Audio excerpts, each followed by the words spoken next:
Just moments ago, a hearing wrapped up in the identity fraud and forgery case against Portsmouth Councilman Mark Whitaker. Whitaker was indicted last year after an investigation into New Bethel Baptist Church, its development company, and its defunct credit union.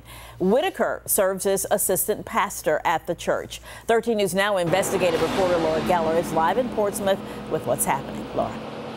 Well, Janet, attorneys spent about 6.5 hours inside the courtroom arguing motions in front of the judge. The hearing just wrapped out about a half an hour ago. It started at 11 a.m. But for most of this hearing, members of the public and members of the media could not sit inside the courtroom.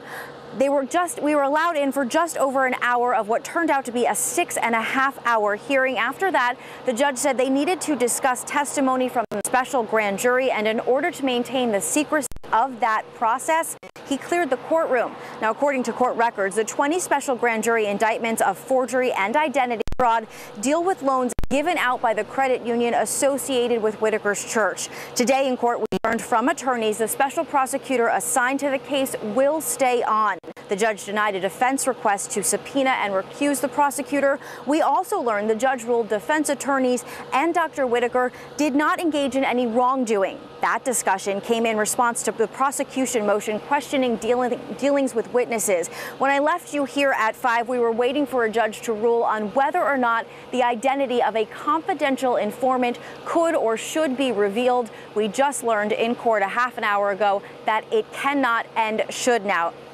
Now, back out here live, some of the motions argued in this hearing also had to deal with other witnesses, how they are treated, as well as history. They're very complicated, so we will have more on those motions for you on 13newsnow.com. Just look for this article. For now, we are live in Portsmouth. Laura Geller, 13 News Now.